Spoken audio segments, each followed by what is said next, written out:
Salut les dissidents! Aujourd'hui, on se retrouve pour le résumé du livre Les 7 habitudes de ceux qui réalisent tout ce qu'ils entreprennent, écrit par Stephen R. Covey. Avant que la vidéo ne démarre, si jamais celle-ci te plaît, je t'invite à la liker et à la partager à tes amis pour qu'ils puissent en profiter. En plus, ça me fera super plaisir. Allez, je vous laisse pour la suite de la vidéo, bonne continuation. L'auteur a lu des centaines de livres sur l'accomplissement, le perfectionnement de soi, pour environ 200 ans d'écrit. De toutes ces lectures, il a découvert des points communs, ce qui a mené aux 7 habitudes qui vont te permettre d'atteindre des sommets et de réussir dans tous tes projets. Selon lui, les règles de ce livre doivent être appliquées quotidiennement. Le succès est une habitude, l'échec aussi. Habitude numéro 1. Soyez proactif. Il existe deux types de personnes, les proactifs et les réactifs. Une personne réactive va réagir face aux événements sur lesquels elle n'a aucune influence et va généralement se plaindre sur les choses incontrôlables, comme la politique ou la météo. Ou bien dire des choses comme « je suis obligé de le faire, je n'y peux rien ». Alors qu'une personne proactive se concentrera sur ce qu'elle peut contrôler et ne subira pas les événements. Elle sait qu'il ne sert à rien de cacher son énergie à se plaindre des événements incontrôlables. De cette manière, une personne proactive augmente progressivement son cercle d'influence. Prenons par exemple l'histoire du berger qui aime tous les temps. Un voyageur demande au berger « Quel temps allons-nous avoir aujourd'hui ?» Le berger lui répond « La sorte de temps que j'aime bien. » « Comment savez-vous que ce sera la sorte de temps que vous aimez bien ?» se demanda le voyageur. Le berger lui répondit par ces mots « Je me suis rendu compte que je ne pouvais pas toujours obtenir ce que j'aime.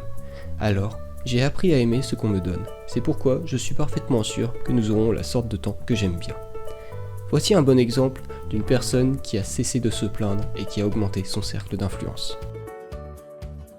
Habitude numéro 2. Commencez avec la fin en tête. Un petit exercice que vous pouvez faire est de vous imaginer à votre propre enterrement. Que vont dire les gens à votre propos? Que voudriez-vous qu'ils disent? Préfériez-vous qu'on parle de vous comme une personne qui ne se plaignait jamais? Comme quelqu'un d'honnête? Alors pourquoi passer votre temps à faire le contraire? À vous plaindre et à développer votre capacité à cacher la vérité? Pourquoi la majeure partie de votre énergie va dans ces activités? Voudriez-vous qu'on parle de vous comme une personne qui a apporté le sourire autour d'elle grâce à sa positivité? Ou comme une personne qui a apporté des choses aux autres? Si c'est votre cas, alors faites dès à présent ce qui est nécessaire pour y arriver, à moins que le confort de votre vie actuelle ou bien la peur de l'échec ne soit plus fort que ce souhait. Les personnes qui réussissent ont toujours la fin en tête. Pour chacun de leurs projets, ils visualisent ce que ça donnera quand ils auront réussi et montent un plan d'action. Peut-être que cette création mentale du chemin à parcourir te donne l'impression de perdre du temps, mais au final tu vas gagner en efficacité et tu y gagneras sur le moyen et le long terme. Habitude numéro 3. Donnez la priorité aux priorités. Si vous demandez à des personnes quelles sont les choses les plus importantes pour vous, elles vous répondront généralement la santé, mes bonnes relations sociales, mes finances.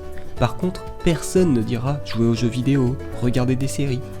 Et pourtant, la plupart des personnes vont passer leur temps à regarder des émissions inutiles, à surfer sur le web plutôt qu'à faire du sport, à manger équilibré ou à entretenir de bonnes relations avec ses proches.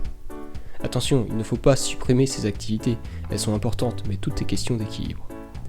Malheureusement, il y a souvent un grand écart entre ce que l'on dit et ce que l'on fait. Pour nous aider à trouver nos priorités, l'auteur nous donne le tableau urgent-important. Ce qui est urgent, c'est ce qui doit être fait le plus rapidement possible. Quelque chose d'important, c'est quelque chose qui nous rend productifs. Il est donc essentiel de gérer d'abord les choses qui sont urgentes et importantes. Ensuite, tu peux gérer les choses qui sont importantes mais pas encore urgentes. De cette façon, tu géreras mieux ton temps et tu avanceras plus vite. Et voilà, je viens de vous présenter les 3 premières habitudes que l'auteur a rangées dans la catégorie dépendance. Ce sont celles qui ne touchent intrinsèquement que vous et qui mènent à la victoire personnelle. Dans la prochaine vidéo, nous verrons celles qui font partie de la catégorie interdépendance et qui mènent à la victoire publique. Si ces habitudes peuvent aider ou intéresser vos proches, je vous invite à partager la vidéo, à la liker, c'est important pour le référencement, et à vous abonner pour ne pas rater les prochaines vidéos. Allez, salut les dissidents!